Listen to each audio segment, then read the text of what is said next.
Hello, my friends. My name is Harold, and welcome to the Sanctum. In this particular video, we're going to be talking about how you can increase the frequency in which you can have a lucid dream, as well as increasing your ability to have an astral projection or experience astral type experiences. Now, in order to do this, it's important to understand a few things. I'm going to be talking about this and increasing these particular practices by carrying out fasting. Now, when I talk about fasting, I'm not just talking about randomly fasting or stopping eating in a certain sense. That's not exactly what I mean by fasting. Yes, it is, but fasting has to be carried out in a particular manner in order to bring about that particular effect that we'd like to have when it comes to our astral projection, or in terms of becoming aware while we're dreaming or inducing lucid dreaming. But in order to understand this, it's first important to discuss why we even do this practice. How is fasting going to improve my lucid dreaming or improve my ability to astral project? First, it's important to understand this concept which is known as the physical and astral matrix, or astral physical matrix. So this is essentially sort of like a glue or an energetic binding agent that binds together or glues together our physical body to our astral body. Okay, so physical body is this body, our physical body, composed of organs and organ systems and blood vessels and bones and etc. And our astral body, which is our energetic body. Right. So when these two bodies are kind of stuck together, and we identify more with being this physical body. And when we identify more with being this physical body, it becomes harder for us to have these otherworldly experiences or um, astral type experiences. So this is that glue, that binding is called the astrophysical matrix or physical astral matrix. So there are ways in which we can loosen that matrix, and the looser or more loose that particular matrix becomes, the easier it is for us to experience extra senses or other worlds, or be able to have astral type experiences or even lucid dream more. So some people, they have a naturally loose astrophysical matrix, and these are the people who are highly gifted when it comes to psychic type experiences or astral projection or lucid dreaming, because they have got a natural sensitivity or predisposition for this sort of thing, maybe in a past life or for some genetic reason or ancestral karmic reason. They've have a naturally loose or fluid astral physical matrix. But also there are certain practices that can loosen this. Yeah. So the more solid this astrophysical matrix is, the more likely an individual is only going to experience the physical and nothing beyond. Just very stuck in the five senses, and that's it. And that will result in a very material reductionist sort of approach to seeing reality, because it's a very strong sense of reality in the physical. Yeah. But now when this starts to get a little bit fluid, and all sorts of things can do that. And this is sometimes an awakening, a spiritual awakening can start to loosen this particular matrix, thereby allowing them to see into other worlds or other experiences or extrasensory perception or things like that. So when this happens, that means the astrophysical matrix is becoming loose. So some people have a very loose astrophysical matrix, to the point in which they may be having astral experiences or psychic experiences all the time, and to the point in which it becomes overwhelming, and Even medical sciences may see them as crazy or mad or even schizophrenic for that reason. I'm not saying that that's not a real thing, but it's also likely that a lot of people who are diagnosed with schizophrenia have a very fluid astral physical matrix. And for that reason, they're having astral experiences and extrasensory perceptions all the time, but they don't know how to control it. They don't know how to solidify it and make it more solid so that they can ground themselves in one world. Um, so it's like, imagine tomorrow you woke up and your astral physical matrix was completely fluid, and you were looking at people and you were reading their minds, or you're just sitting down to meditate and you're leaving your body, and you can't control this and it's becoming overwhelming. And for that reason, doctors would see it and think you're crazy, and toss you in an asylum, or fill you with drugs. But it's learning how to take control of this astrophysical matrix and solidify it so that you can ground yourself in a physical reality. And when you want to experience other worlds, you can loosen it up a bit. Yeah. So this is where fasting comes in.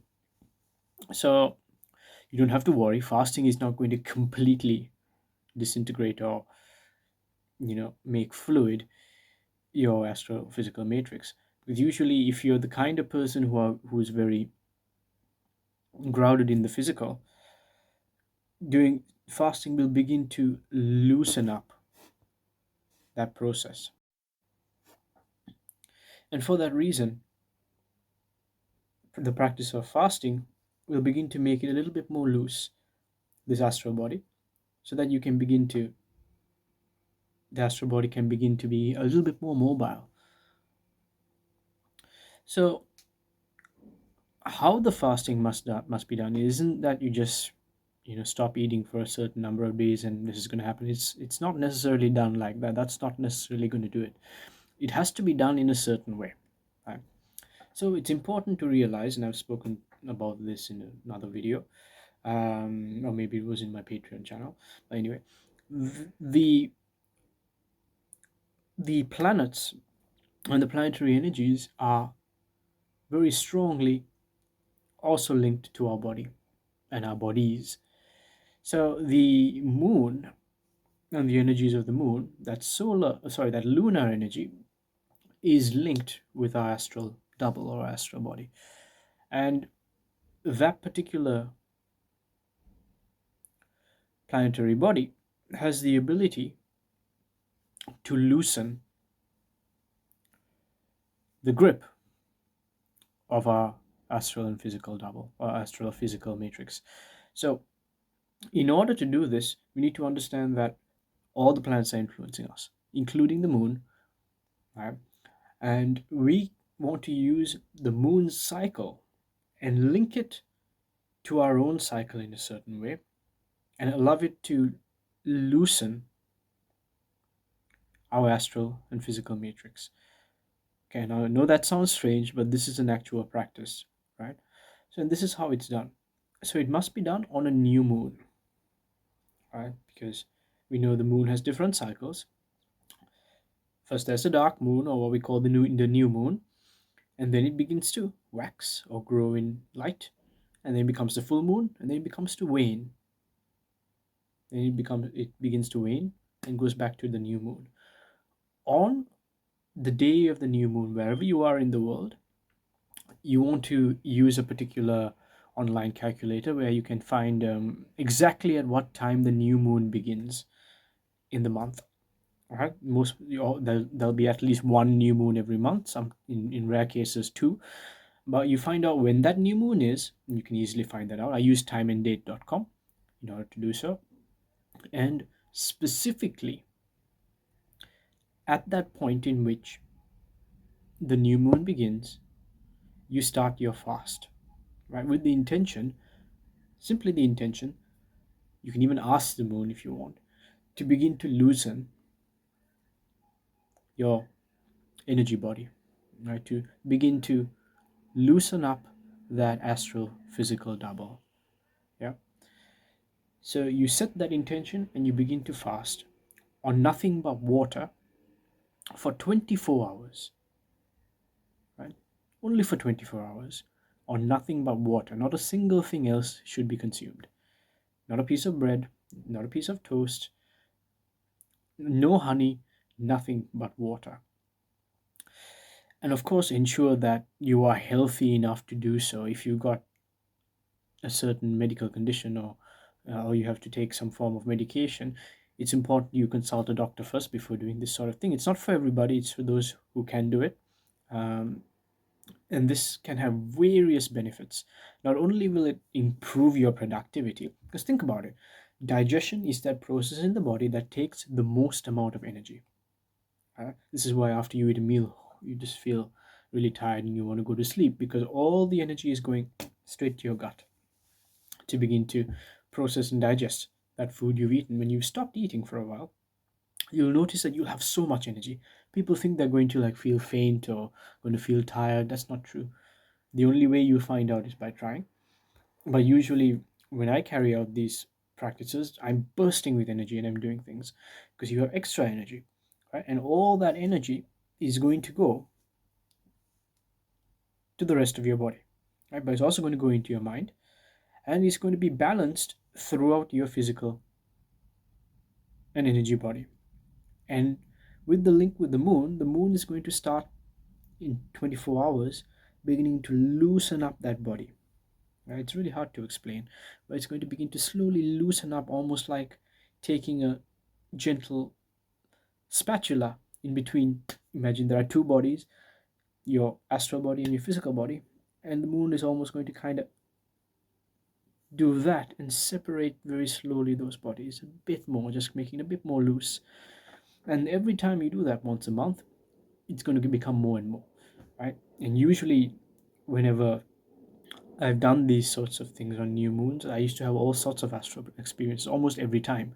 And it's almost a guaranteed lucid dream. Now I always have lucid dreams on, I can almost predict them and during new moons. No, but there's also an astrological reason for that, for me personally.